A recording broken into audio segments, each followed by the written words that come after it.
Perfecto. Bueno, buenas tardes.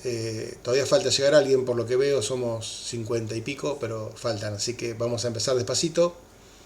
Ya habrán visto que en el aula virtual está colgado el contenido o el enunciado de lo que va a ser el trabajo práctico sobre desarrollo web. De esto, bueno, varias cosas para contarles. Primero, la fecha de entrega, que falta bastante. Tenemos prácticamente todo este mes y buena parte del que viene, o sea que no se sientan agobiados por esto porque hay casi 7 semanas para hacerlo. En segundo lugar, si se fijan en el link que tenemos, que se lo voy a compartir ahora, donde están las clases grabadas, hay un video agregado a la lista, que es de otro profe, no es mío, donde se hace un repaso, eso le puede venir muy bien a los que recién empiezan, se hace un repaso de todo lo que vimos en el curso hasta ahora. Creo que dura como 2 horas y cuarto el video, 2 horas y media, y se arma una página, no digo que exactamente como esta, pero con muchas de las cosas que vemos acá desde cero. Así que está muy bueno como para repasar. Ténganlo presente. A lo mejor es más corto ver ese resumen que ver las 8 clases completas. Si tienen una duda, buscar ahí adentro. Bueno, aunque también le puse a cada video una pequeña descripción de qué contenía, porque a medida que se vayan haciendo más cantidad, por ahí puede ser difícil buscar alguno en particular. Bien, ¿qué es lo que tiene que tener este trabajo práctico? Tiene que tener los siguientes requisitos. Estos son los requisitos mínimos, ¿no? Si alguien quiere, en vez de poner 3 páginas, quiere poner 5, está perfecto, porque depende un poco de la temática que elijan, qué tan amplio o no puede ser el sitio. Bien, tiene que tener entonces 3 páginas HTML de la temática que ustedes elijan. Y si el sitio web está armado como una sola página, ¿se acuerdan que podíamos poner en una sola página anclas dentro de la página? Y no estoy compartiendo la pantalla, otra vez. Bien, ahí vamos. Si ustedes hacen toda la página web como un solo documento HTML y ponen las secciones dentro de la misma página, van a poder tener 3 secciones como mínimo para compensar lo que serían 3 páginas por separado. Ya les comparto la pantalla, un segundito. Claro, está ahí arriba en pequeñito. Vamos a anclar, ahí está. Sí, pasa eso cuando alguien más comparte el link. Exactamente, me quedó así Pero si colgado ahí. si le apretan al pin, quedan enfocados en eso. Exacto, ahí la piñé, digamos, le puse el pin. Claro, cuando compartió la pantalla la compañera se me fue. Genial. Por eso no encontraba por ningún lado el icono para compartir, lo estaba buscando ahí abajo mientras calvaba y no lo aparecía. Bien, hay que utilizar las etiquetas semánticas como veíamos recién para dar la estructura del sitio. Una de las páginas, o por lo menos una de las secciones, tiene que tener un formulario con la validación de los datos realizada mediante JavaScript, que es un tema que vamos a empezar a ver dentro de unas 3 clases, o sea que a lo mejor pueden ir diseñando el formulario, fijarse qué campos necesitan, pero la parte de la validación todavía oficialmente no la pueden hacer porque son temas que no hemos visto. Hay que utilizar como mínimo un iframe, iconos y fuentes. Esto es importante, las fuentes de Google Fonts o alguna fuente diferente. Hay que tener una página que sea totalmente responsiva. Este es un tema que vamos a empezar a ver hoy. Que tenga 3 puntos de corte para 3 tamaños de dispositivos distintos. Ahora vamos a ver qué significa eso dentro de un ratito. Tiene que utilizar al menos una animación, transformación o transición. Y hay que avisar en la página dónde está la animación para que uno después la encuentre cuando... Esto es un tema que vamos a ver hoy también. Estas animaciones son, por ejemplo, cuando uno pasa el mouse sobre un elemento, que ese elemento haga algo. Entonces, en caso de que no esté indicado dónde se lleva a cabo esa animación, a lo mejor es difícil de encontrarla. ¿Se sigue viendo como una cámara esto? Yo lo pinché para que se vea grande y... Claro, yo a lo mejor no lo pinché para todo. Voy a dejar de compartir. Yo lo Y veo Hay que bien. pincharlo. Lo veo bien, ¿eh? bueno, si no lo descomparto y lo comparto de vuelta a ver si se acomoda. Bien. ¿Por dónde veníamos? Hay que utilizar una estructura HTML que esté maquetada. ¿Se acuerdan que maquetado era la forma que distribuíamos las cosas? En algún momento cuando vimos tablas hablamos que hace mucho tiempo se utilizaban las tablas. A partir de la clase que viene vamos a ver Flexbox y la que sigue Grid. Habría que usar una de estas dos. Obviamente quédense tranquilos que van a ser mucho más fácil de hacer con cualquiera de estas dos tecnologías que una tabla. Son mucho más flexibles, tienen muchas más posibilidades. En caso de que quieran utilizar Bootstrap, que es de acá a 3 clases, se puede utilizar solamente en la página del formulario. Bootstrap es una colección de, podríamos llamarlos de estilos que se pueden aplicar a los botones, se pueden aplicar a los distintos elementos de la página y ya vienen como automatizados, digamos. Es muy fácil hacer un carrusel de imágenes, un menú de navegación, pero bueno, justamente como es tan fácil y intentamos que utilicen las cosas que son más estructurales del diseño, es que esto de Bootstrap solamente se debería poder utilizar en la página del formulario. Esa página la van a tener que subir a algún sitio donde la podamos compartir. Nosotros habíamos visto esta, pero podemos utilizar GitHub, que vamos a ver también dentro de unas 3 o 4 clases, o al que ustedes prefieran, siempre y cuando después podamos verlo nosotros. Bueno, en el aula virtual se van a encontrar con un seminario, es otro video más, que tiene algunas ideas, algunas metodologías, algunas recomendaciones de cómo hacer el diseño de la página. El trabajo práctico es individual en principio, pero no habría demasiado problema que lo quieran desarrollar de hasta 2 personas. En ese caso, sí o sí lo van a tener que compartir en esta plataforma y sincronizar el código en ella para poder trabajar juntos, digamos. Para probar esto hay que tener el 60% de todo lo que se describió recién en forma correcta. ¿Cómo lo vamos a entregar? Tenemos todavía, ya les decía, como 7 semanas, pero básicamente depende de cada docente. Yo creo que si vamos a subirlo a alguna plataforma, la forma de entrega sería compartir el link al profesor por mail o por algún medio y que yo pueda verlo ahí. Y termina acá. Nada más que esto, digamos. Si alguien ya empezó con algún proyecto, como es el caso de muchos de ustedes, lo que pueden hacer es, a medida que veamos los temas que faltan, ir agregándolos y completarlo. Ahí Caro sale del perfecto. Los demás me escuchan bien, ¿no? Sí. Bien, ya estoy con vos, Mariana. Contesto primero lo que veo acá en el chat. De Python no se evalúa nada, en esta oportunidad no, porque todavía no lo vimos. Python son las últimas semanas y va, digamos, en el segundo trabajo. Mariana, te escucho. Gracias. De lo que vamos a ir trabajando, ya empezamos con algo para hacer. ¿Qué nos conviene esperar o dejar para cuando veamos las próximas clases? Y el fin de semana quiero arrancar con todo, ¿hasta dónde me conviene frenar para no tener que rehacer tanto? Si vas a empezar el fin de semana, ya vas a tener vista esta tecnología Flexbox. Por ahí le podés mirar un poquito Grid, que debe estar subida en el aula virtual, porque como vamos un poquito atrás nosotros, casi una clase por detrás del resto de las comisiones, es posible que este material ya lo tengas para verlo. Vas a usar una de estas dos sí o sí, y encima para la parte de la estructura de la página, así que toda la distribución que hagas de elementos, si no estás utilizando esto, lo vas a tener que rehacer.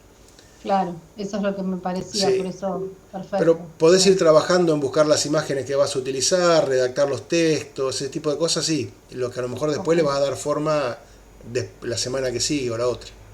Perfecto, gracias. Las instancias de revisión serían todas las clases de hoy hasta la entrega. En realidad serían de la entrega en adelante. La revisión yo voy a intentar, son un montón de trabajos, pero voy a intentar en no más de una semana, 10 días, revisarlos a todos, y los que no estén aprobados les daríamos una posibilidad de recuperarlo, digamos, pero quédense tranquilos que va a haber tiempo para todo, no hay ningún problema. Dentro del aula virtual el trabajo práctico está en, mirá, yo recién lo había abierto, así que lo debo tener en alguna parte acá. Entras adentro de la clase, la unidad 3 de CSS, y está acá al final, donde dice trabajo práctico, desarrollo web, HTML y demás. Ya que estamos acá en el aula virtual, estoy viendo que hay una... Sí, este fin de semana vuelve a haber un trabajo práctico obligatorio. Recuerden no dejarlo por último momento. Cada 2x3 veo algún mensaje en en Discord diciendo de que a alguien se le cayó el sistema justo cuando estaba el domingo a las 23:59 mandándole enviar. Traten de no ser ese, ¿no? De que no les pase. Bueno, en todo caso, después, la clase que viene, la otra y la otra, van a surgir dudas sobre este enunciado, lo vamos viendo, no se hagan problema, no es que lo hablamos hoy, no lo hablamos nunca más. Si les parece, voy a comenzar con la clase que tiene un montón de temas para ver y tengo miedo de que nos quedemos cortos.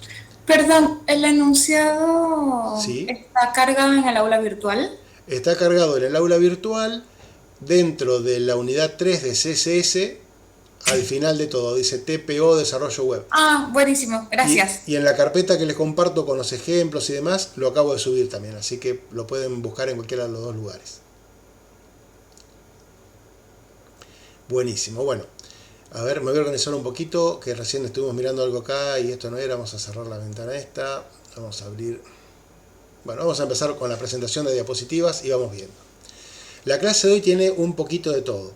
Empezamos haciendo una revisión de los selectores avanzados que vimos la clase pasada, muy por arriba, como para entender otros 3 o 4 que se suman hoy. ¿Se acuerdan que los selectores que habíamos visto al principio era seleccionar, por ejemplo, todos los div, todos los párrafos, todos los que fuesen de una clase, o bien crear clases propias con el punto, o referenciar a algunos elementos por su ID, usando el numeral. Y también vimos que se podían poner, por ejemplo, varios selectores juntos, uno nombrado a continuación del otro sin poner la coma, y esas reglas se aplicaban a todos ellos. Esto es lo que habíamos visto al principio. Con una coma agrupábamos selectores y se aplicaba a todos ellos. Eso es lo que hemos visto al principio. Después vimos que si poníamos un par de selectores pero no le poníamos la coma, lo que estábamos haciendo era aplicar esas reglas de CSS a todos los que fuesen hijos de este padre. O sea, si yo tenía un div y dentro de ese div tenía un montón de párrafos, esos párrafos iban a estar afectados por estas reglas. Si ese párrafo estaba fuera de un div, estas reglas no se aplicaban. También vimos el selector de hijos directos, que era una especialización del anterior, porque en el primero, en el que es el selector de descendientes directo, no hacía falta que el div fuese inmediatamente interior, que el párrafo fuera inmediatamente interior al div. Podía ser el nieto o el tataranieto, podía estar anidado en varios niveles y las reglas se aplicaban igual.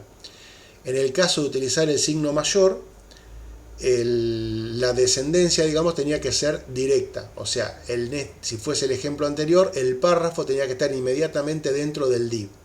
Esto lo vimos, tenemos ejemplos en la clase pasada, y yo sumé algunos ejemplos que no sé si son muy distintos o muy parecidos. A ver, vamos a abrir carpeta. Sumé algunos a la clase de hoy.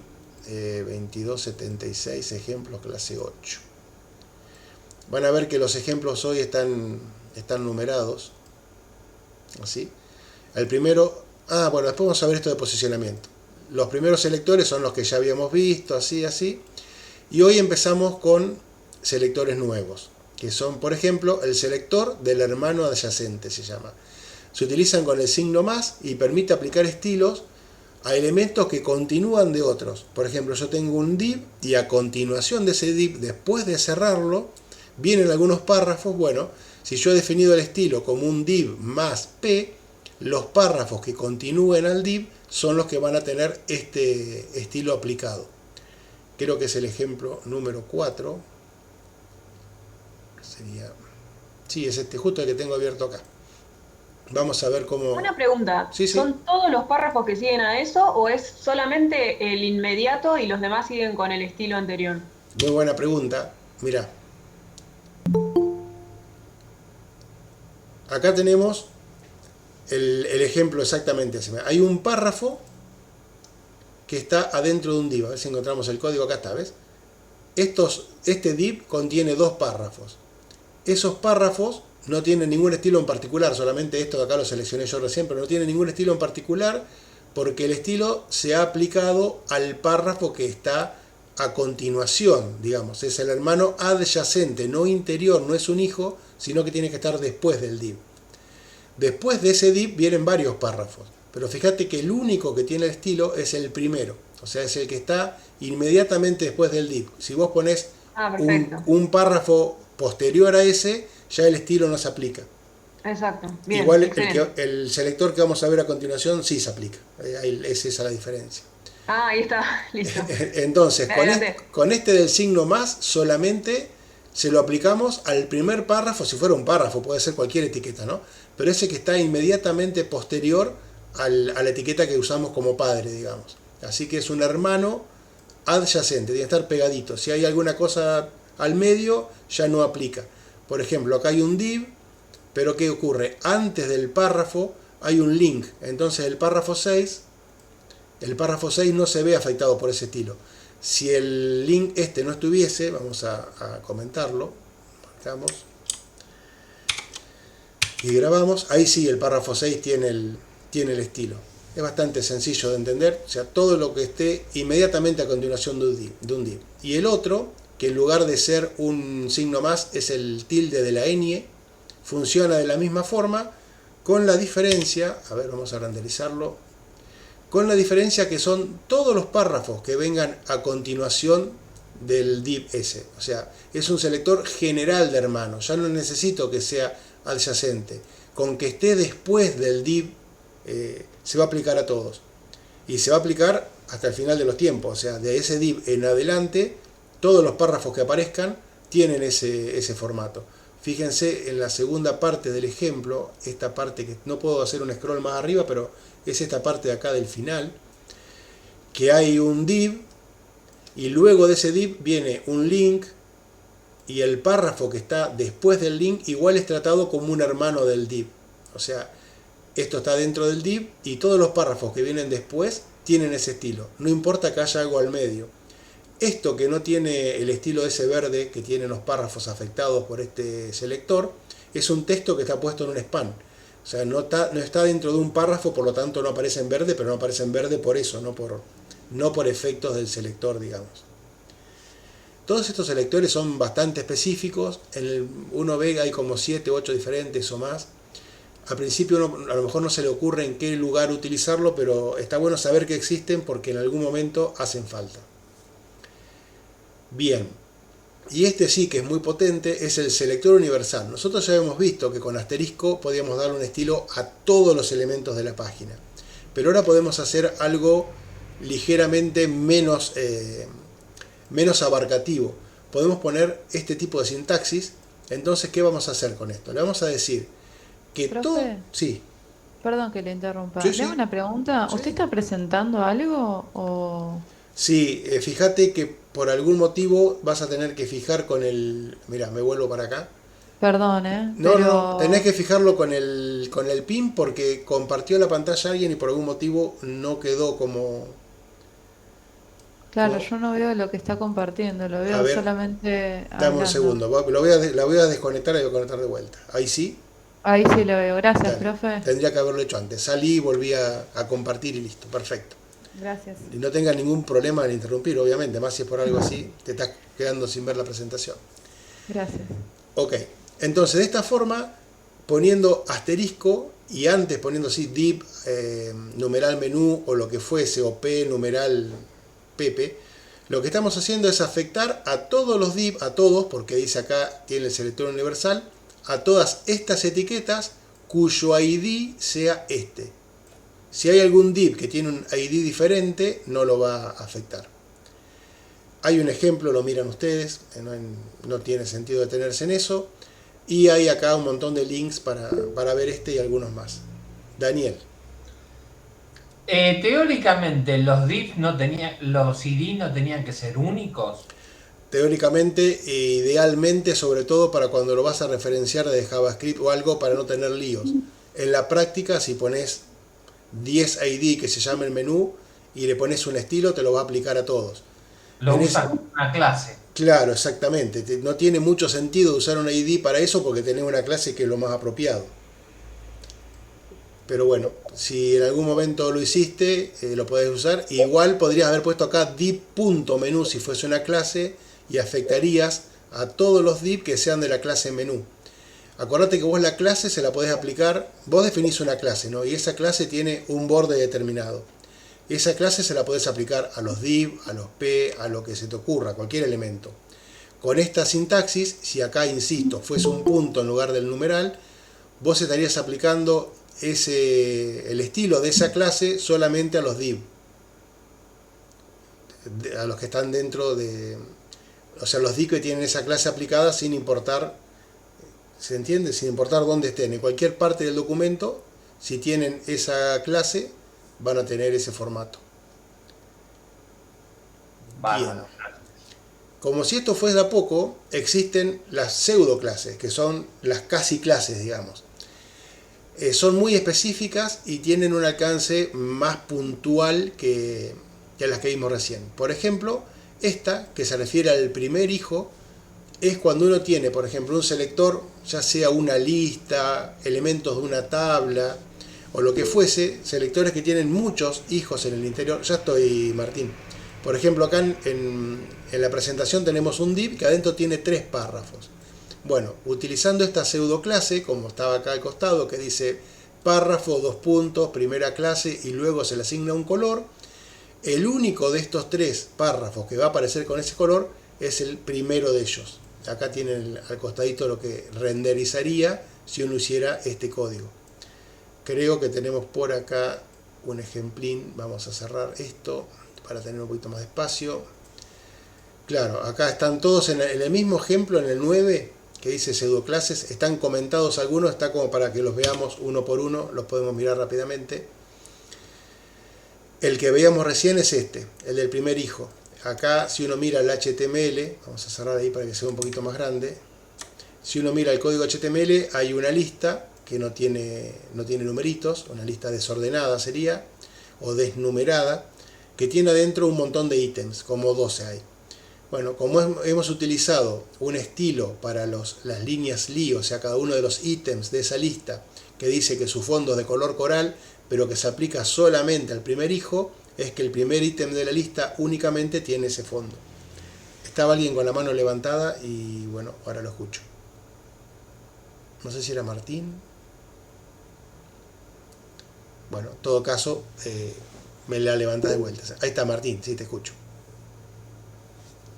Tenés el micrófono muteado posiblemente.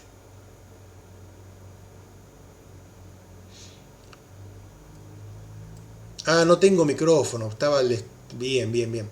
¿Dónde era que guardaba el archivo para que me lo abra con Live Server? Adentro de una carpeta cualquiera, a veces tengo. Vos tenés que tener, como tengo yo acá, abierta la carpeta donde están los ejemplos, entonces con el botón derecho y abrir con Live Server lo vas a ver en el navegador. Yo estoy usando esta otra extensión que alguien mencionó en la clase pasada, no sé si era de este grupo, que para casi todos los ejemplos nos sirve y es menos complicada de utilizar. Perfecto. Bueno. Bien, entonces este primer hijo lo que hace es marcar el primero.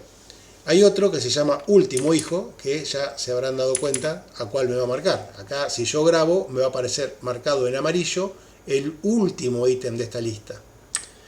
¿Por qué el último ítem? Bueno, de nuevo, porque como esto es una lista y todos los elementos li son hijos de la lista, y me estoy refiriendo a la pseudoclase último hijo, el que aparece marcado es el último. También puedo ser más específico y si no necesito marcar ni el primero ni el último, porque quiero marcar el cuarto, el quinto, el sexto, alguno en particular, lo que puedo hacer es utilizar el selector que comienza con NTH, que sería el enésimo hijo. En este caso yo tengo marcado acá el cuarto, lo pinté de color coral. Aparece esto marcado acá porque tenemos este estilo definido acá. Y ahora se empieza a poner más interesante. Yo esto lo voy a borrar, total el ejemplo ya se lo subí, si lo pierdo no importa. Acá podemos marcar, por ejemplo, con las palabritas par e impar, even y odd, podemos marcar que los que están en una posición par se vean de un color determinado y los que están en una posición impar de otro. Entonces de esa forma puedo armar listas así rayaditas. Yo me acuerdo que hace muchos años, no sé si seguirá siendo igual, en Word uno le podía dar estilos a las tablas y había algunos estilos predeterminados que venían de esta manera. Esto con un poquito más de trabajo, cambiando el tipo de letra, dándole algún borde, un margen, se pueden armar listas de elementos bastante copadas con poco trabajo.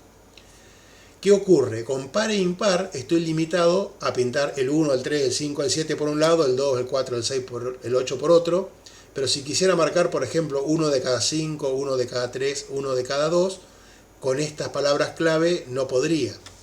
Es por eso que yo puedo poner aquí adentro utilizando sería una palabra clave n, que vamos a verlo después en JavaScript, es más parecido a una variable, ¿no? Donde n es el número de línea. Si yo le pongo, por ejemplo, que todas las líneas que son 2 por ese número, o sea, podría ser 2, 4, 6, 8, n sería un valor que va desde 0 al infinito, números naturales, digamos.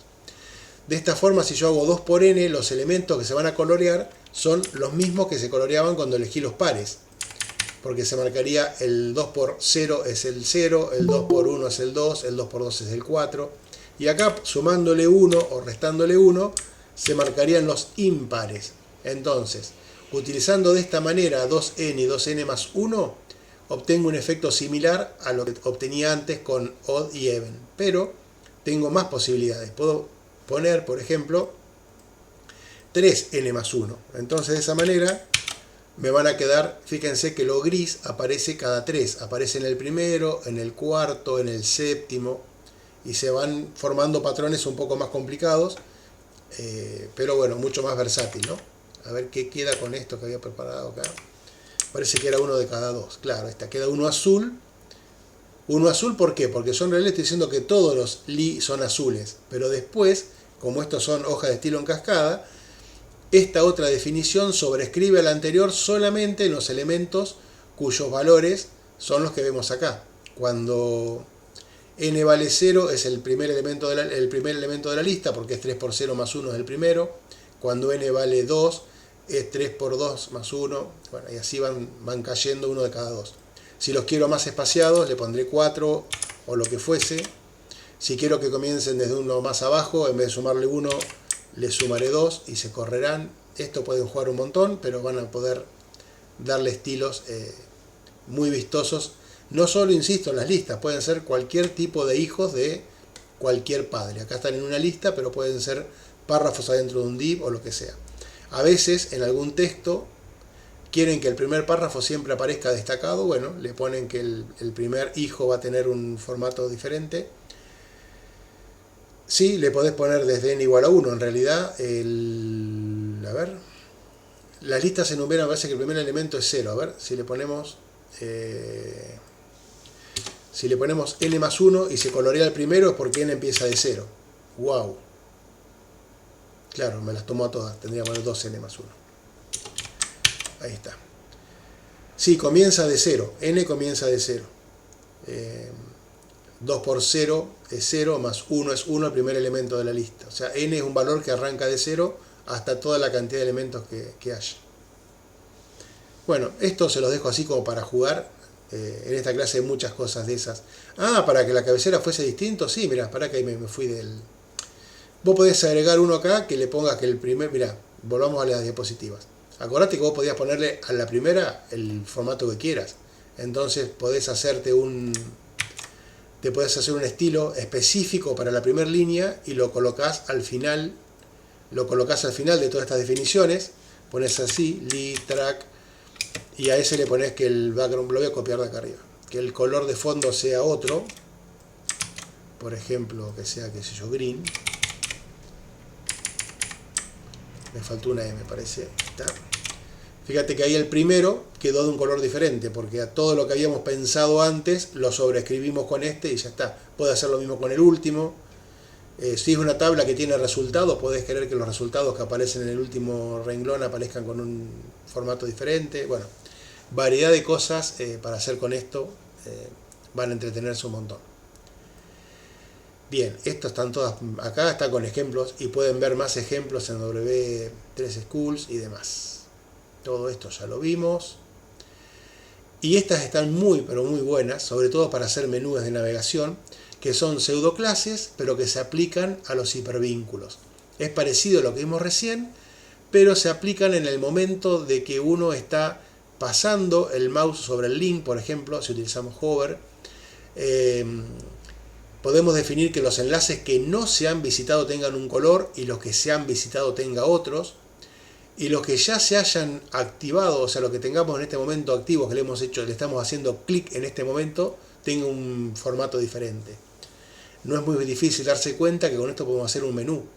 Podemos ponerle a todos los links que se vean con un borde como si fuesen un botón, con un color gris, por ejemplo, y que cuando pasamos el mouse por encima, ese color se cambie de gris a celeste, y que cuando lo aprieto se ponga en azul más oscuro, y que cuando ya lo visité, en lugar de volver a quedar con el gris original, quede con un tono diferente. O sea, podemos hacer un montón de cosas.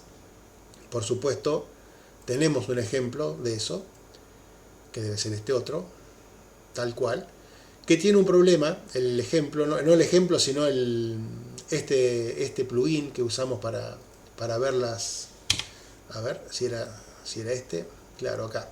¿Ven? Bueno, vamos a ver primero el ejemplo, después vemos cuál es el problema que tiene esto. Fíjense que yo acá tengo los links y en lugar de aparecer en el tono de azul que aparecen siempre, hoy han aparecido en rojo.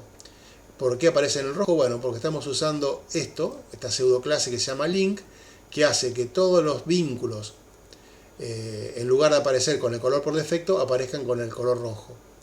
Y también cuando yo paso el mouse por encima, fíjense que se colorean, o sea, el fondo de ese link aparece con un color amarillo.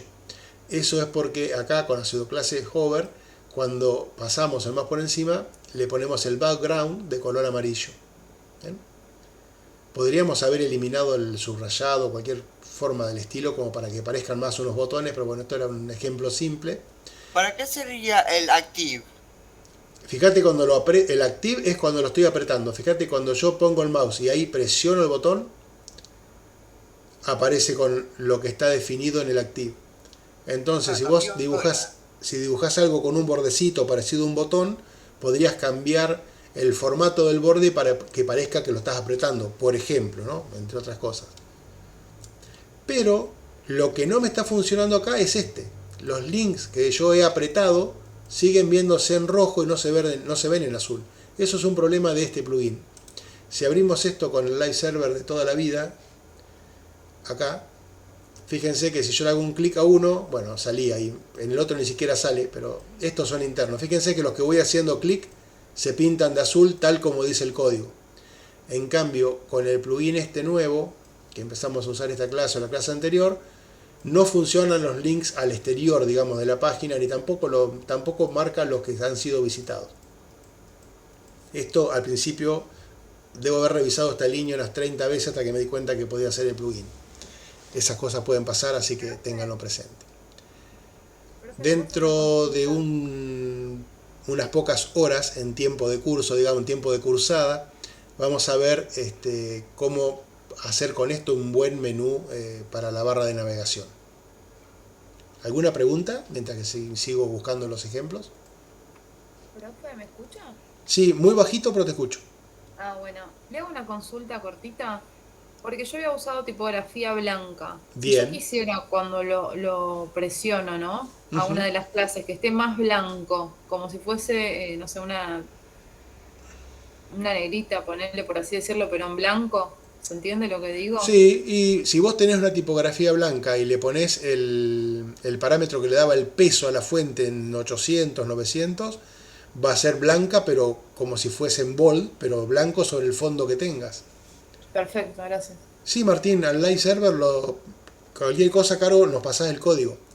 Al live server lo usamos. Lo que ocurre es que como me abre a veces en otro monitor o algo, prefiero para las cosas sencillas utilizar que se abre adentro del mismo navegador y me es más fácil, pero es mucho más potente el live server.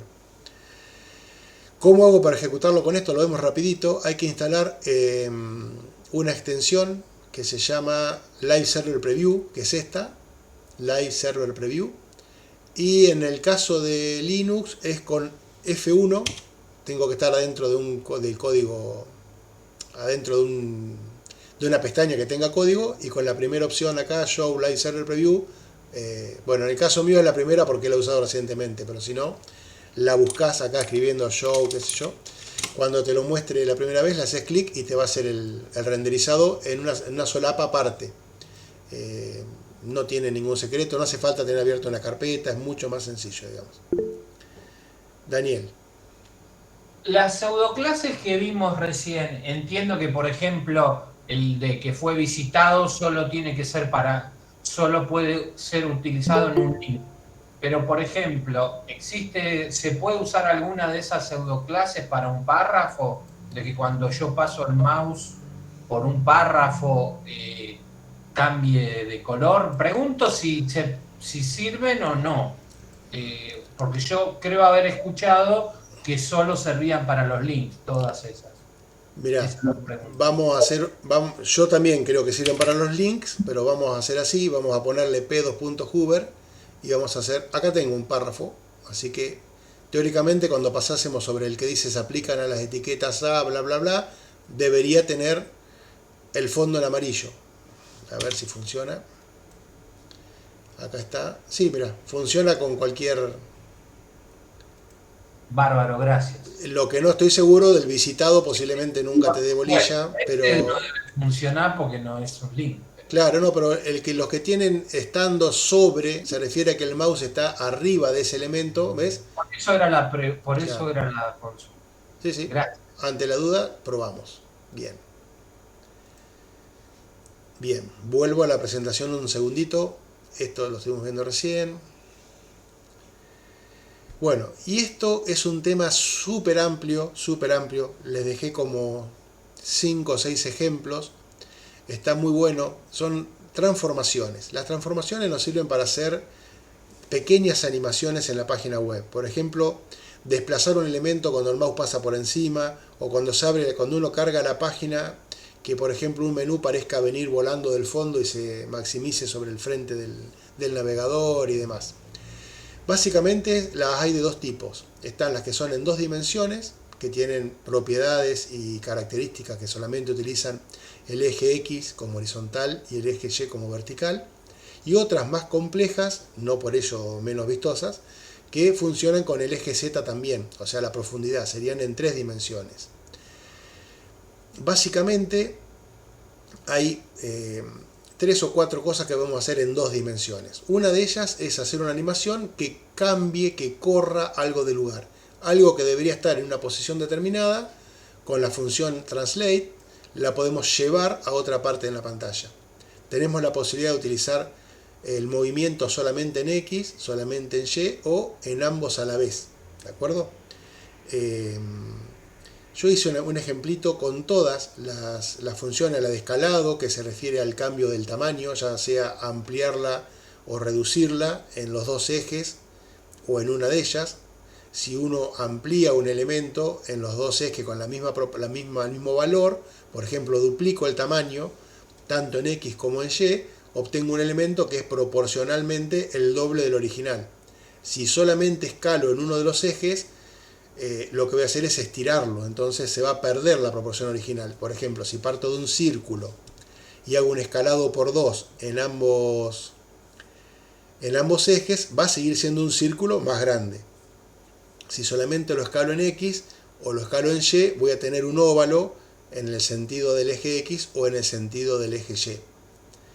Esto es más sencillo verlo probando que verlo conversando, me parece. Miren, tenemos acá el ejemplito este. Fíjense, el método translate mueve el elemento de su posición actual. Este div amarillo está ahí muy tranquilo porque no lo hemos... a ver cómo era esto. Bien. Tengo distintos div, cada uno de ellos con una clase. La clase trasladar, la clase escalar, la clase rotar. Y a cada uno de ellos le podemos aplicar acá una transformación.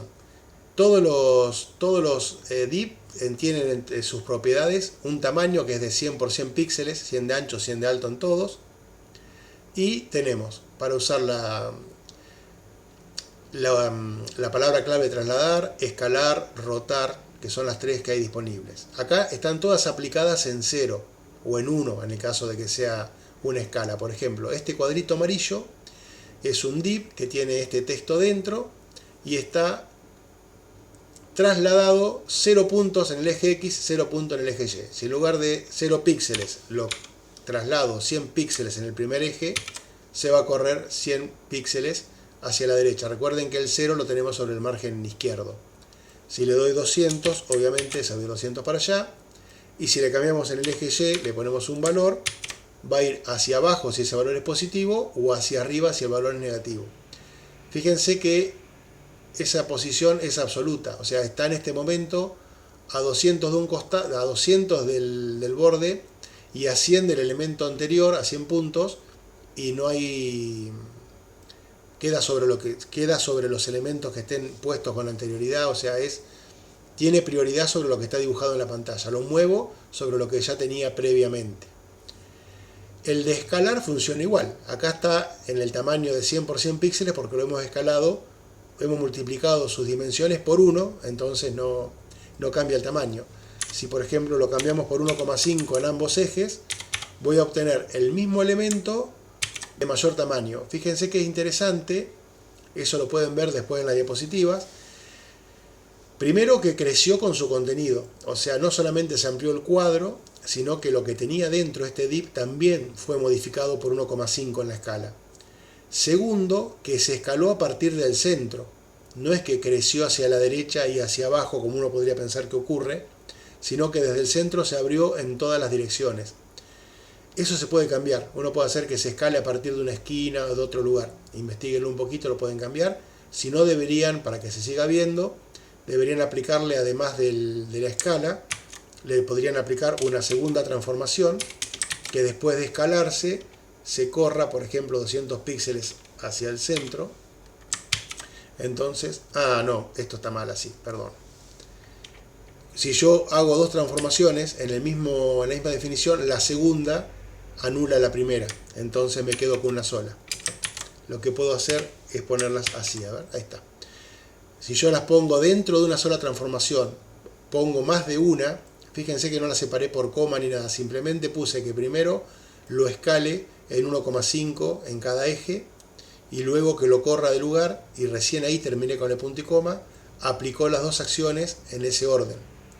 Bueno, si no cambio el punto de origen en el cual se va a expandir y quiero seguir viéndolo todo, debería hacer algo parecido a esto ahí, por ejemplo, correrlo un poquito. Obviamente si las escalas, vamos a dejarlo así como está, acá vamos a poner 2,5 en X, si las escalas no son iguales, el objeto se empieza a deformar. ¿Bien? Ya no se mantiene la proporción, pero bueno, en algún caso puede ser algo deseable, así que sepan que se puede hacer. Lo de rotación es lo mismo, se puede rotar sobre un eje, sobre el otro, o ambos a la vez, y acá la unidad son grados. A ver si se me fue el... Ahí está. Vamos a ver un poquito más grande esto.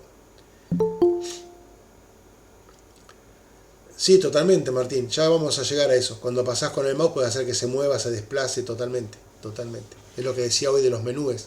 Podés hacer cosas muy vistosas de esa manera. Las rotaciones se dan en grados. Vamos a suponer que yo quiero rotar esto sobre el eje X. Estoy buscando la X, ahí está. 25 grados. Estamos sobre el que tiene el fondo amarillo claro ahora. Fíjense qué pasó. Le dije que se rotara sobre el eje X 25 grados. Vamos a volver a poner a 0, a ver si lo alcanzan a pescar. En el momento voy a grabar ahí. Y ahora lo voy a poner que se rote 25 grados. Presten atención en el elemento verde. En vez de rotarse parece que se achicó. ¿Por qué está pasando esto? Es porque la rotación se realiza, digamos, a pesar de que es un efecto 2D, se realiza sobre el eje horizontal. Es como si fuese, a ver si tengo algo acá, un teléfono. Es como si a este elemento yo lo estoy rotando sobre el eje horizontal. Entonces lo que está haciendo es ponerse de canto respecto al observador. Entonces su tamaño es relativamente menor. No solamente es el tamaño del cuadro, sino que el texto también se aplastó como si estuviera rotando sobre el eje X.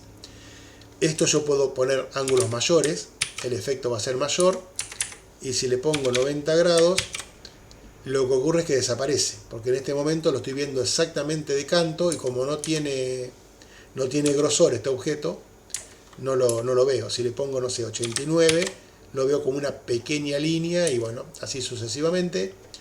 Si lo rotamos sobre el eje Y, ocurre lo mismo, pero sobre el eje vertical ahora. ¿Ven? Y si no le ponemos nada y lo rotamos sobre dos ejes, por ejemplo 45 en uno y 45 en el otro, me parece que me olvidé la coma. A ver. ¿Lleva coma o no lleva coma? No, lleva el mismo valor, lleva un solo valor para las dos. No se pueden hacer individuales, hay que poner 45 grados en ambos ejes, en cuyo caso se produce el giro. Esto sería la rotación más natural, si se quiere, porque está rotando, claro, finalmente queda como un escalado, pero en este caso es como si estuviésemos rotando alrededor del eje Z, que el eje Z es como una aguja, digamos, que sale del monitor hacia el observador. Yo estoy rotando en sentido horario 45 grados sobre ese eje. Si roto solamente 15, pues es un ángulo menor. Si roto 180, lo voy a poner patas para arriba, digamos. Fernando me pregunta qué es la primera clase, cómo se hace para tener presente. Genial, yo ahora te voy a pasar un formulario donde lo vas a completar. Como ese formulario también tiene una pequeña encuesta sobre el contenido de la clase y demás, es conveniente llenarlo más cerca del final de la clase, por eso no lo he pasado, pero ahora te paso un link y lo completas. Bien, esto es en cuanto a las transformaciones en 2 dimensiones. Las transformaciones en 3 dimensiones tienen un principio similar. Lo voy a dejar para que lo lean ustedes, porque quiero llegar a la parte importante de hoy, que es la parte de las webs que son responsivas, que eso es muy importante, que se adaptan al tamaño de la pantalla, pero les voy a mostrar algunas transformaciones en 3D que se pueden hacer. Y está el ejemplo ahí como para que lo puedan seguir, y como estos ejemplos yo sabía que no los iba a poder explicar demasiado, les comenté exactamente qué es lo que hace cada parte para que puedan verlo en su casa con tiempo y con comodidad. A ver, F1. Bueno, acá básicamente lo que hay es un div que tiene adentro 6 div más que son hijos de él. El div grande tiene una clase que se llama cubo y a su vez está dentro de otro div que se llama envoltura. O sea, acá hay un div grandote que contiene adentro un div que a su vez tiene 6 div más. A estos div le puse de nombre frente, fondo, izquierda, pero no, eso no es lo que hace que uno esté abajo o a la derecha o a la izquierda. Lo que hace que estén posicionados como se ven acá son las transformaciones que le hacemos acá a los hijos de cubo que están en primer lugar, en segundo lugar, en tercer lugar, en cuarto lugar. Por ejemplo, a uno lo he transformado, lo he trasladado 50 píxeles hacia atrás, hacia adelante. Hay algunas cositas comentadas que si las descomentan a todas, lo que van a obtener es el ejemplo número 19. Dije que no le iba a explicar demasiado y me metí ahí, pero bueno, el 19, donde está todo ya finalizado y esto se convierte realmente en un cubo. A ver, ahí está, ¿ven? Este cubo, cuando yo pongo el mouse encima, tiene una animación que lo hace girar. No es que queda para siempre girando, sino que gira como, no sé, 800 grados para un lado y 800 para el otro. Ahí ven. Bueno, todo esto se hace con rotaciones como las que habíamos recién, pero en lugar de tener solamente el eje X y el eje Y, tenemos el eje X, el eje Y y el eje Z, y podemos trasladar cosas en los 3 ejes. La idea es la misma, solamente que está en 3 dimensiones. Básicamente eso. Esto hay una mamusca acá de divs, porque ¿qué pasa? Es re loco eso. Está muy lindo, ¿no? Está bueno para poner un loguito o algo. Búsquenle la vuelta, le van a encontrar utilidad seguro. Fotos podés poner en cada cara. Decía que esta envoltura lo que tiene como objeto es que es el que reacciona cuando uno pasa el mouse sobre esa envoltura y hace que todo el cubo gire como una unidad. Si no me girarían cada una de las caras por separado y se desarmaría al dar vuelta. Pero bueno, lo van a entender mirando el ejemplo ahí. Bueno, ¿por qué pasé esto así rápidamente? No porque no sea importante, sino porque es más interesante y más importante esta parte que tenemos por acá al final. Bueno, desde la diapositiva 14 más o menos que estábamos recién hasta la 34 o por ahí, tienen todo para investigar sobre estas animaciones que vemos recién.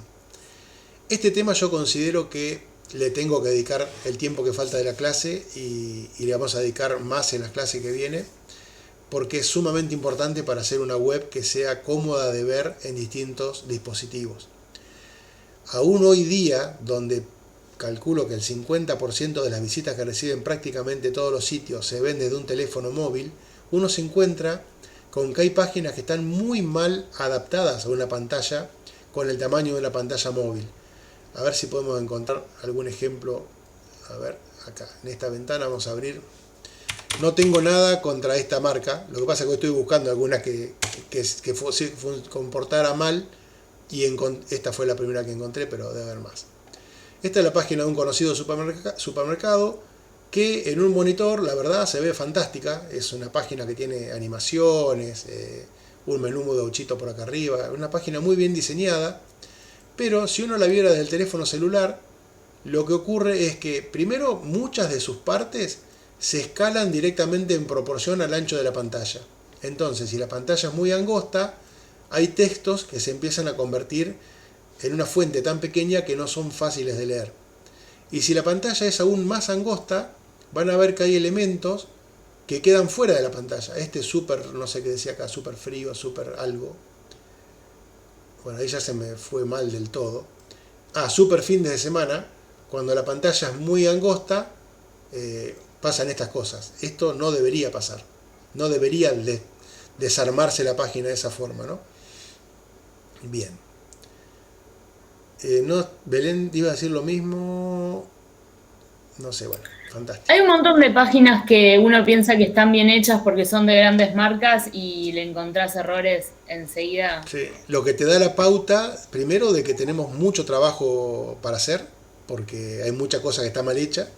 Segundo, que no es una cuestión de presupuesto, porque no creo que esta gente cobre mal por hacer esa página o tener un cliente del tamaño de estos. Deben estar cobrando muy bien y así todo, la página no tiene todo lo que debería tener. O sea que si uno... Sin duda, el que paga no mira la página. Y eso ocurre en muchos ámbitos. O sea, el que paga en general debe ser un excelente vendedor de mercadería en góndola, pero no tiene por qué saber de páginas web. Eso corresponde al desarrollador, digamos. No, pero no saber, sino que simplemente si está fea a la vista para cualquier persona que no sepa, ya hay algo que está mal. Posiblemente nunca entró del teléfono Claro. Don Coto a ver la página, ¿no? Qué sé yo. Ojo que no pasa con esa sola, pasan con un montón. Y hay otras que sí que funcionan bien. No sé, por ejemplo, alguna que yo por ahí miro en el teléfono, a ver, no sé si se va a ver igual acá que en el teléfono, pero este diario, uno cuando tiene una pantalla grande ve un montón de columnas y cuando empieza a afinarlo se convierte en una sola fila, con todas las noticias una debajo de la otra, la letra sigue siendo fácil de leer. Esto pasa con prácticamente todos los diarios. Obviamente los diarios tienen millones de visitas por día y alguien les debe haber avisado, che, fíjate que se ve mal. En el caso de la que vimos hoy, a lo mejor no ocurrió. Bueno, todo esto de que...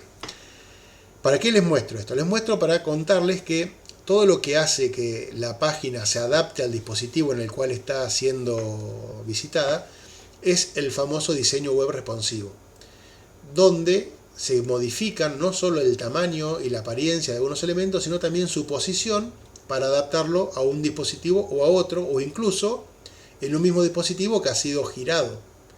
Uno muchas veces ve una página en el teléfono en forma vertical, lo gira y la pantalla cambia completamente, digamos.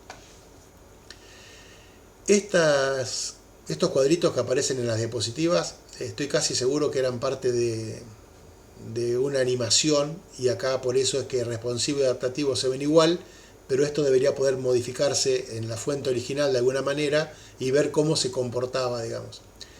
Pero bueno, básicamente responsivo es que su tamaño va a cambiar en función de la pantalla, y adaptativo es que el contenido se va a reubicar en función del tamaño de la pantalla. Muchas veces, por ejemplo, tenemos una barra de navegación horizontal que tiene 17 opciones, que en un monitor de 32 pulgadas se ve espectacular, pero no hay forma de que eso se vea en un teléfono. Entonces, cuando la pantalla tiene un ancho menor, por ejemplo, a 1024 píxeles, ese menú desaparece y en su lugar aparece lo que llamamos el menú hamburguesa, ese menú que son 3 rayitas nada más. Entonces uno hace un clic ahí o toca con el dedo la pantalla y las opciones se despliegan a partir de ese menú. Entonces no está ocupando un lugar en la pantalla del usuario unos elementos que no se pueden ni leer ni tocar. De esa forma, bueno, eso sería algo adaptativo.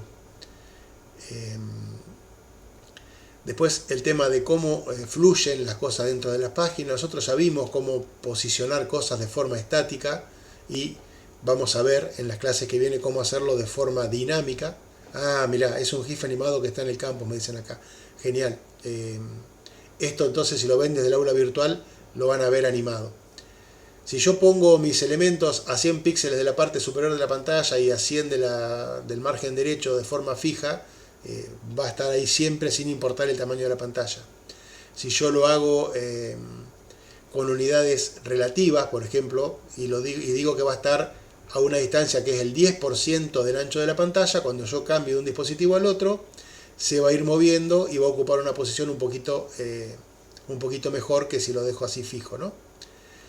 Tenemos valores mínimos y máximos que vamos a ver dentro de un ratito con un ejemplo, que básicamente se utilizan como puntos de corte, que es lo que dice acá abajo, donde uno puede decir, bueno, este elemento div va a tener un 100% del ancho de la pantalla siempre y cuando la pantalla no tenga más de 1000 puntos. Si la pantalla ya es muy grande, no me interesa que ocupe todo el ancho, con que ocupe la mitad me alcanza, entonces en ese caso, en lugar de ser del 100%, le voy a poner acá un ancho del 50%. Eso es lo que podemos hacer con esta tecnología de la web responsiva, digamos. Y para eso se utilizan puntos de control, estos que están acá, que son los media queries o media queries o como los quieran llamar, que lo que nos hacen es decir que en el dispositivo de salida, que el 99% de las veces es la pantalla, pero eventualmente podría ser una versión impresa del sitio web, o podría ser una versión que está siendo leída por un lector de web, para una persona que tenga alguna dificultad visual. Esos puntos de control uno especifica en qué ancho se producen los cortes. Le hago referencia a eso de que no siempre la pantalla, aunque casi siempre lo es, porque de alguna manera tenemos que empezar a pensar en hacer web que sean más inclusivas, y hay mucha gente mayor o gente que tiene algún tipo de dificultad visual que queda fuera de muchas páginas web porque no están diseñadas para ser leídas, o por lo menos no están diseñadas para ser leídas en un orden en particular. Entonces, cuando se producen esos reacomodamientos, si uno tiene solamente en cuenta lo que está viendo la persona, el lector, que va desplazándose por lo general desde arriba a abajo y de izquierda a derecha, puede empezar a leer cosas que están salteadas y después volver a retomar la mitad del párrafo que le quedó en la otra columna, y eso es una experiencia de usuario espantosa para la persona que no puede ver el contenido, ¿no? Igual sobre eso podemos profundizar más adelante. Hoy tenemos el ejemplo solamente con la pantalla, pero sepan que acá en pantalla uno puede poner la versión impresa o demás. Bien, y así es como se ven estos estilos. Lo vamos a mirar con detenimiento, vamos a ver un ejemplo. No es tan complejo.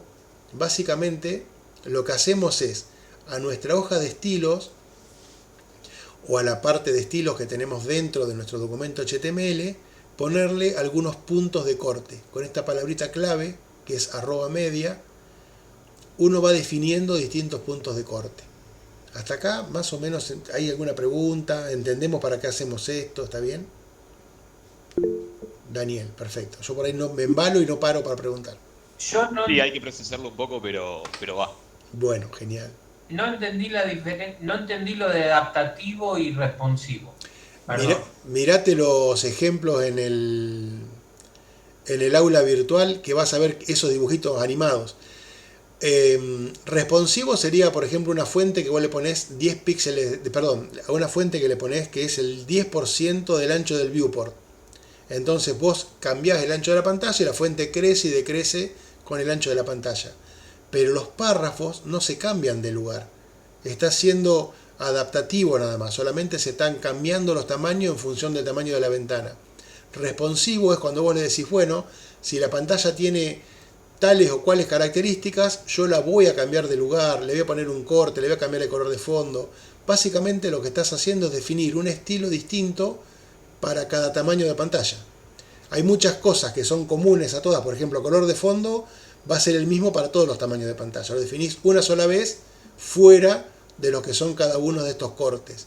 Pero las cosas que deberían cambiar y ser específicas de un tamaño o del otro, las pones dentro de cada uno de los puntos de corte. No sé si eso Lo de explica. Max Width, ¿eso es responsivo? ¿Está dentro de las cosas responsivas? Todavía no lo conté a esto, pero sí, ahí es más o menos donde se produce el corte. Entiendo perfectamente lo que es responsivo. Ahora, ¿qué sería adaptativo? Eso es lo que no. Adaptativo es, si por ejemplo, mirá, yo esta diapositiva la empiezo a achicar, ¿no? Es totalmente responsiva. ¿Ves que todo se achica en forma proporcional? Si fuese adaptativo, por ejemplo, cuando llego a este tamaño, este bloque que está acá podría pasarse abajo. Entonces de esa forma no sería tan chiquitito y sería mucho más cómodo de ver. Es el ejemplo que veíamos en el diario, por ejemplo.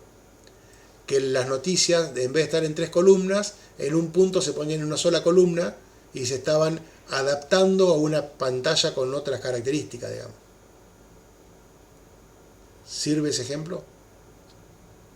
Está bien, seguramente más adelante me voy a dar cuenta. Seguro, y si no lo vamos a volver a hablar. Sería como si uno se escalara y el otro, o sea, directamente Se tenés modifica. otro diseño. Claro, se cambia el diseño y de hecho con esto Claro, lo podés si tenés muchas ganas de trabajar, podés hacer prácticamente 2 webs completamente diferentes usando el mismo HTML, pero dándole 2 estilos o 3 o 4 diferentes utilizando esto.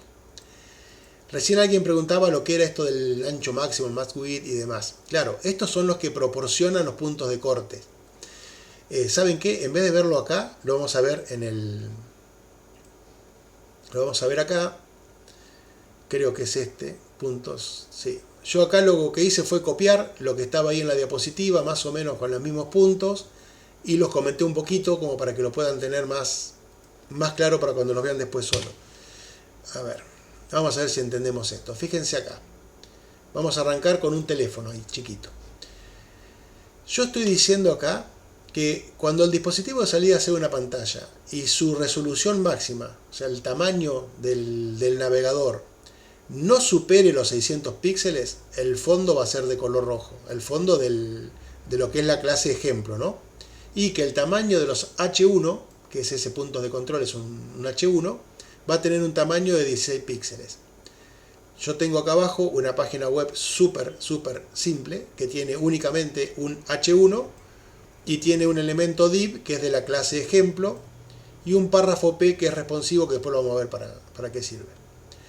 Pero básicamente, si la pantalla tiene un ancho que no supera los 600 píxeles, el fondo va a ser de color rojo y va a tener esas características. Después acá tengo algo muy similar a lo anterior, pero en lugar de decir máximo dice mínimo.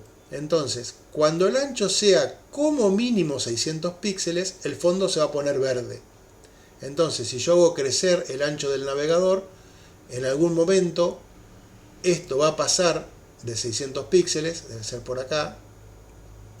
Bueno, esto está escalado al 200% por eso, pero ven ahí, en el momento que el ancho de la pantalla pasa de 600, o sea, de ser menos de 600 a ser más de 600, cambia el color del fondo y también me cambia el tamaño del H1, porque acá era de 16 píxeles la fuente y acá es de 18. Es un tamaño muy similar, pero cambia un poquito.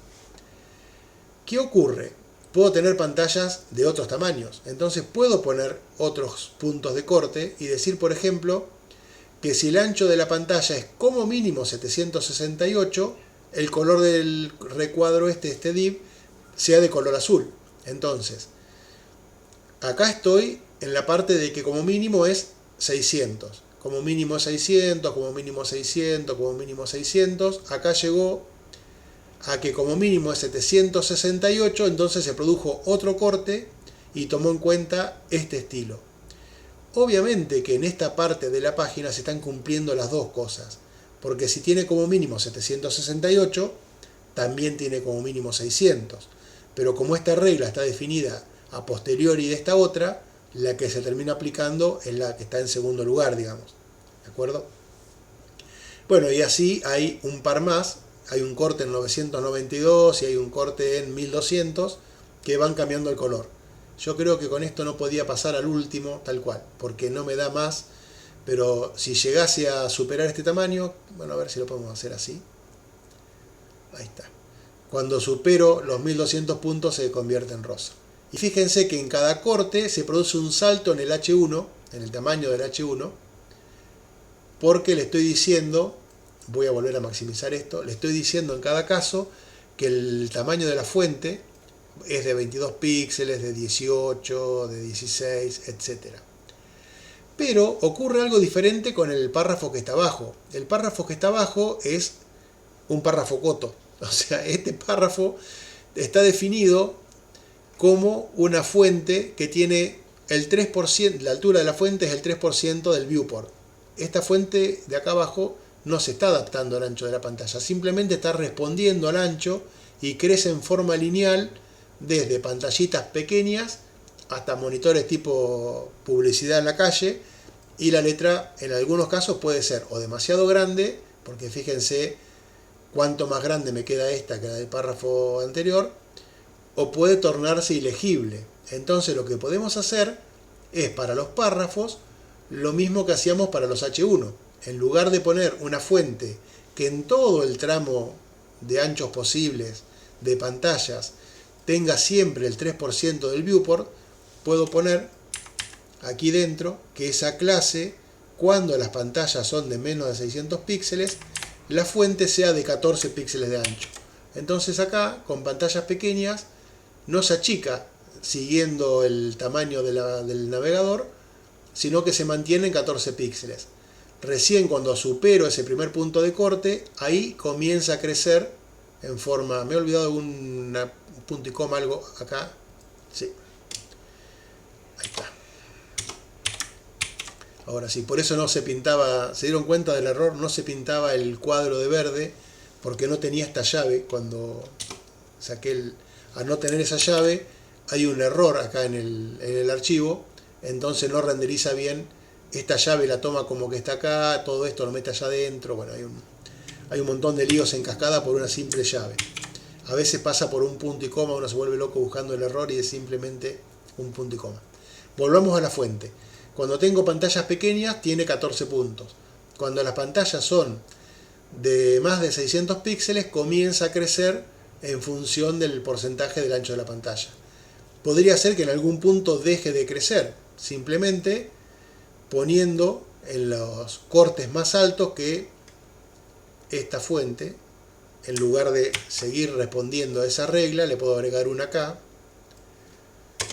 y otra acá, donde el tamaño sea, por ejemplo, de 22. Eso habría que buscar un tamaño más o menos acorde, pero como ejemplo sirve.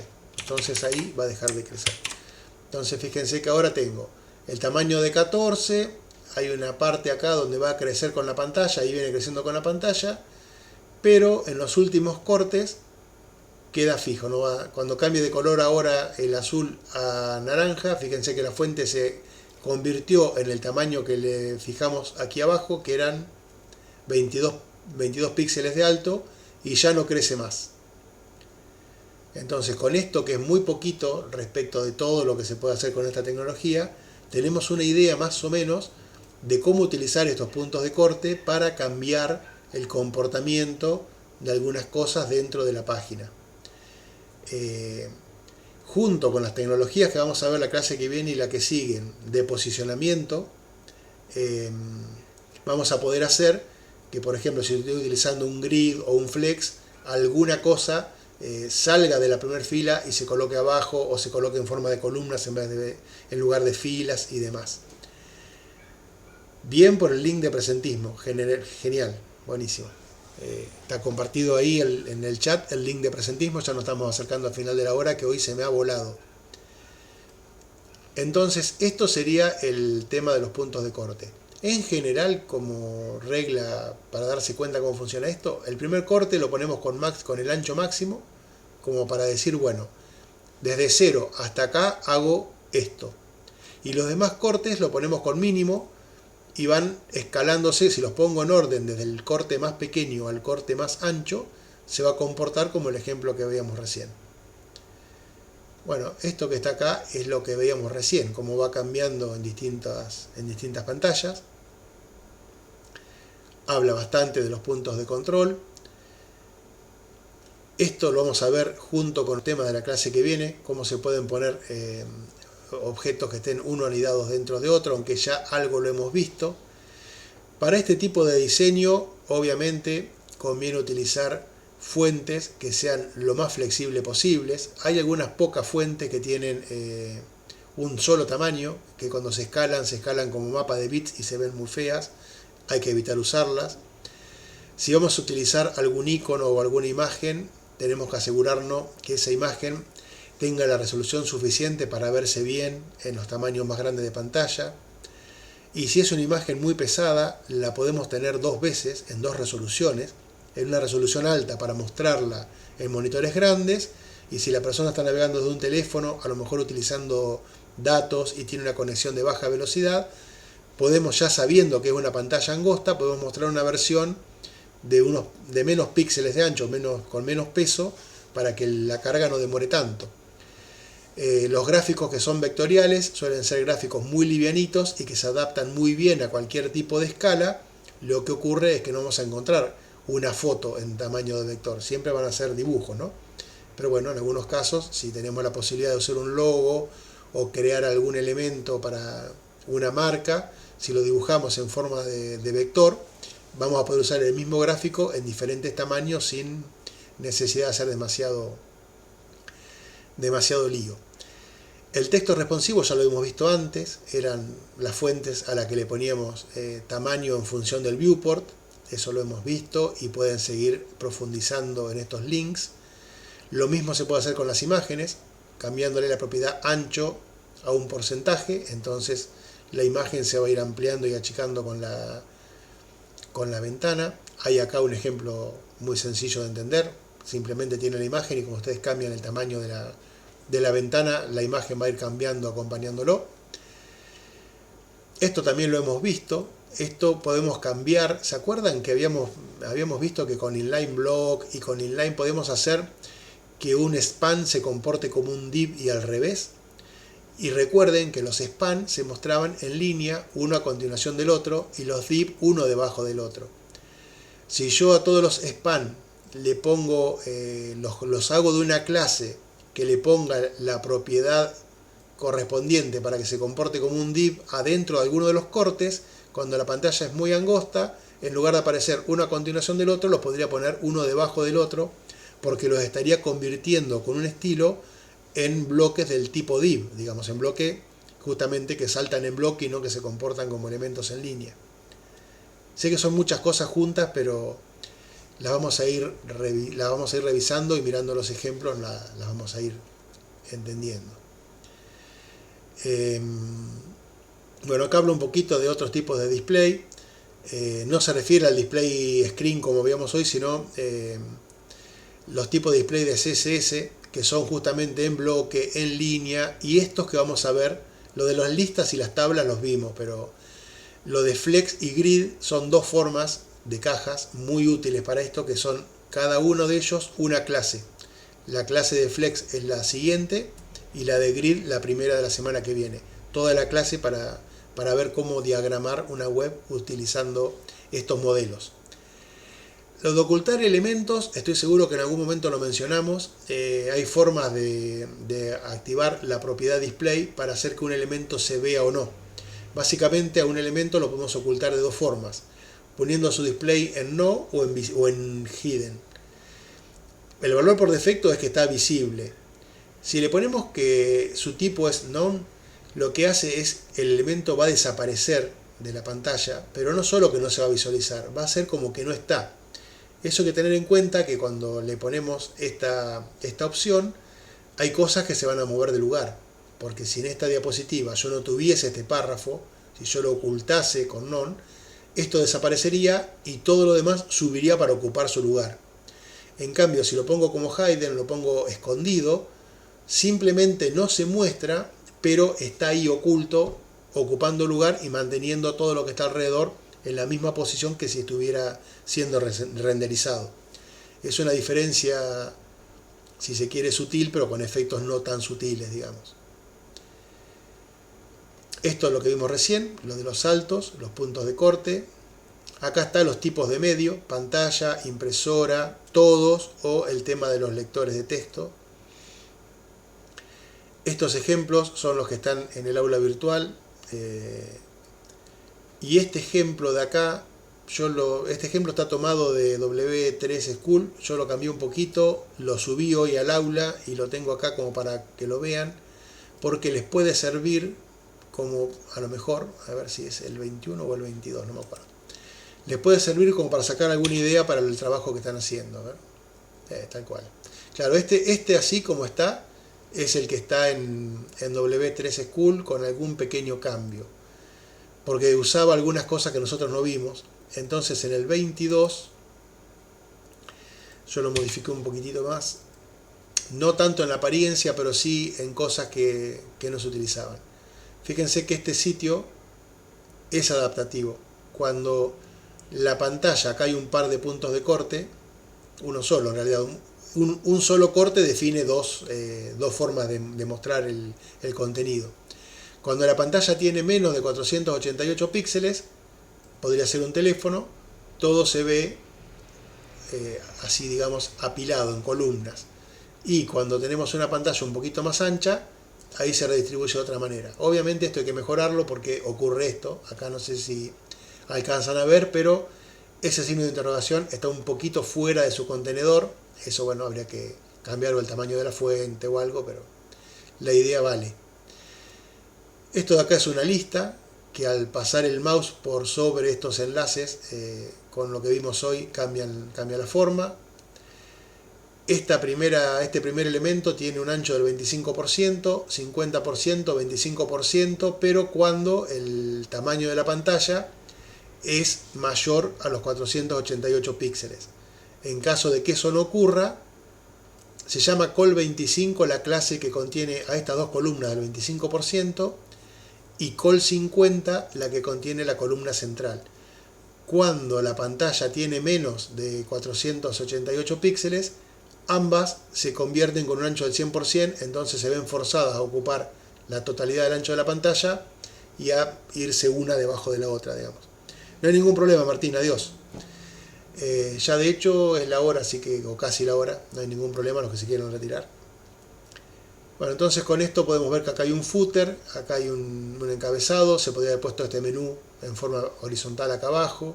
La idea era que vieran un ejemplo un poquito más complejo que el que estábamos mirando recién con el fondo verde, rojo, azul que iba cambiando.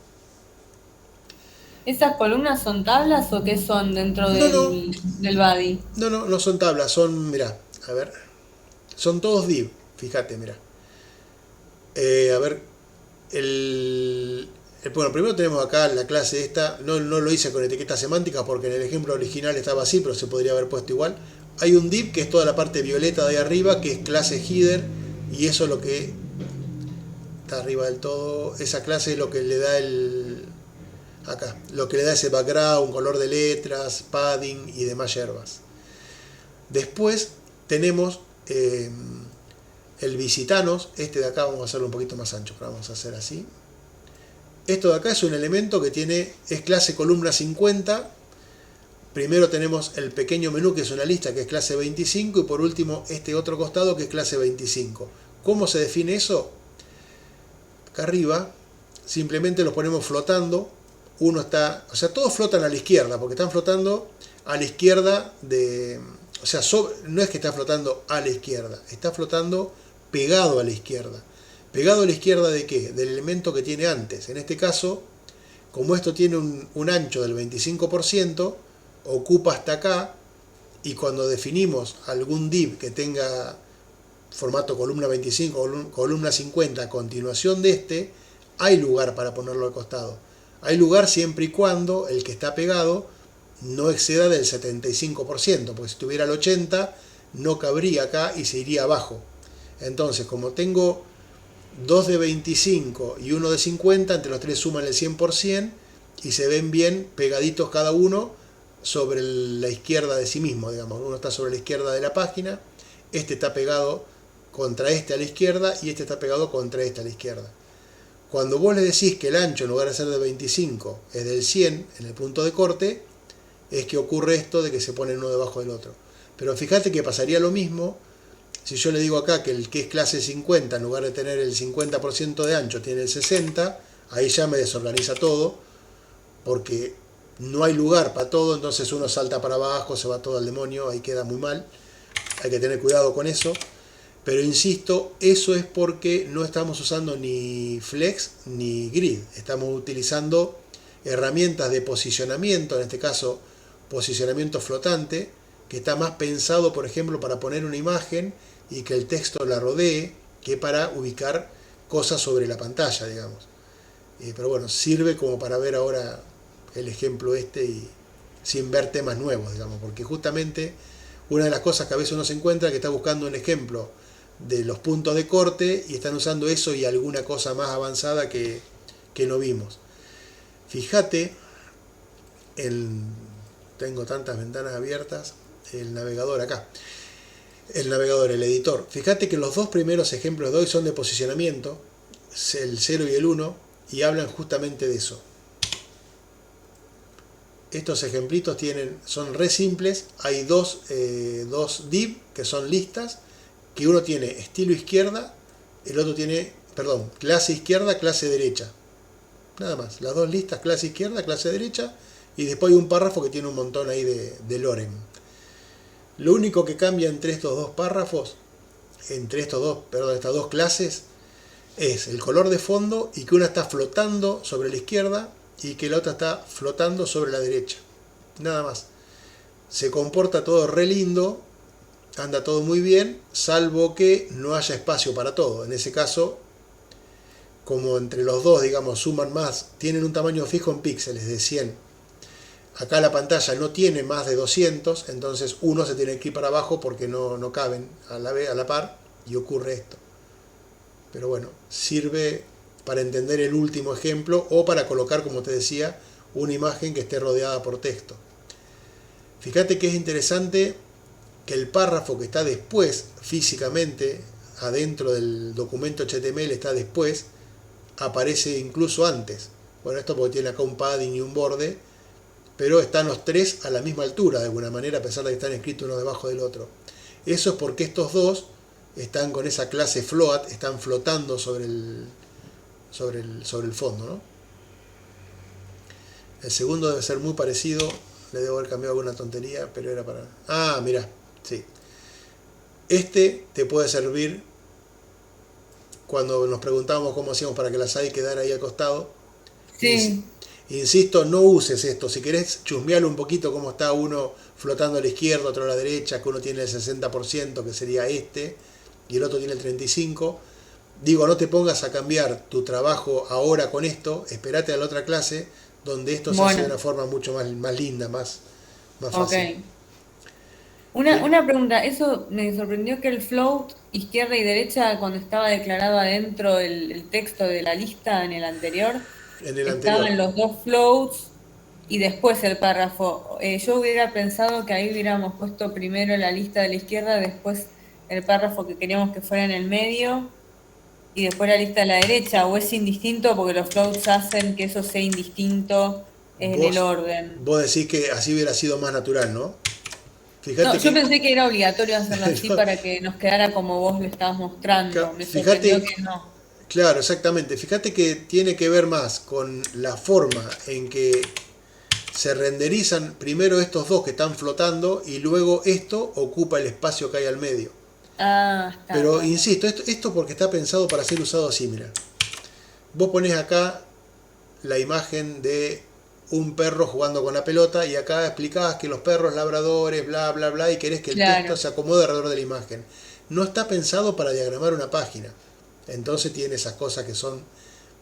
Está bien, como mínimo, solo para entender el ejemplo. Claro, como mínimo son poco intuitivas, como mínimo, digamos. Es como las tablas, no quiere decir que no se pueda utilizar para hacer un diagrama de una página. De hecho, estoy seguro que si uno se pone a inspeccionar páginas al azar, encontrás un montón que están diagramadas con tablas o con este tipo de cosas, lo cual no quiere decir que sea lo más conveniente. Claro. Bueno, vemos alguna pregunta que tiene, me parece, Caribel y Tomás sobre el tema del trabajo. y después terminamos de grabar y continuamos con las preguntas que tengan. Hola, ¿cómo están? Consulta. Para el tema del CSS, ¿se Bien. puede usar SAS o tiene que ser CSS puro? Tendríamos que utilizar las cosas que vimos. Estoy buscando acá el trabajo. Tendría que ser CSS. Teóricamente lo que hemos visto cuando llegamos a hacer el trabajo es CSS, HTML, JavaScript y Bootstrap. Lo que esté fuera de eso, no sería parte del trabajo. Bien, después de la parte de JavaScript, es únicamente para la parte del formulario. Exacto, para validar el formulario. Ok, de resto todo lo que es estilos, animaciones, etcétera, son con CSS. Exactamente. Buenísimo. Tampoco es que tenés que hacer una página que sea un dibujo animado, o sea, podés animar un loguito o algún menú, o sea, no hace falta Sí, que hagas estaba animaciones. pensando cómo tiene que ser responsive el menú, hacer el que sea las barritas y después el texto. Esa es buena, exacto. Esa es una buena. O por ejemplo, que no sé, el menú al pasar con el mouse por encima se vaya agrandando la opción que estás navegando o alguna cosa así, puede ser tranquilamente, que no es tan complicado de hacer con CSS puro. Buenísimo. Bien. Profe, Tomás, ¿cómo le va? sí, hola. Esto de Flexbox y Grid, eso no lo vimos aún, ¿no? No, eso te espera el miércoles y el lunes que viene, en ese orden. Flexbox toda la clase que viene y Grid la otra. Buenas noches, ¿Y Caribel. Bootstrap? Bootstrap después, bastante después de eso. Ah, ok. Y Bootstrap, después tenía otra duda sí. con respecto a qué significaba con etiquetas semánticas. ¿Te acordás lo que poníamos, por ejemplo, el nav, o sea, la barra de navegación adentro de etiquetas nav, el pie de página adentro de etiquetas footer? Lo vimos hace 2 clases, debes tener la diapositiva o la clase grabada para verlo, pero las etiquetas semánticas, digamos, eran indicaciones para que los robots que andan indexando las páginas sepan dónde está el contenido, dónde están los artículos, dónde está la site y demás. Ok. Bien. Bueno, tengo que verlo porque como que no lo llego a ubicar. Estoy bastante seguro de que no sé si hasta no lo has usado en el trabajo que me mostraste. Si no lo usaste, está re fácil de incluirlo, pues sería solamente poner las etiquetas alrededor de los elementos que tenés definidos ahí.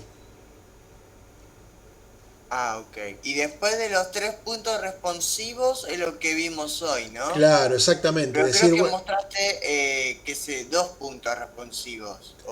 no, había uno que tenía como 6, pero vos tendrías que básicamente decir, bueno, para pantallas de hasta 600 píxeles, de 600 a 800, de 800 en adelante, voy a tener esos cortes y voy a cambiar los estilos, los tamaños de las cosas y demás, en función de esos cortes.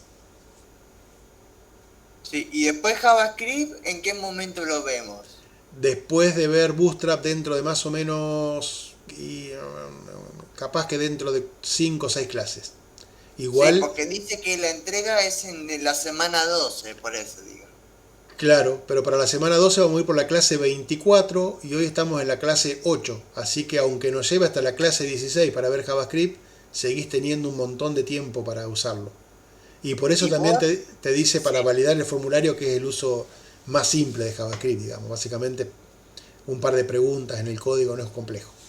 Ah, ok. Y después vos vas a revisar las páginas para ir con qué nos falta y eso antes de la entrega. Exactamente.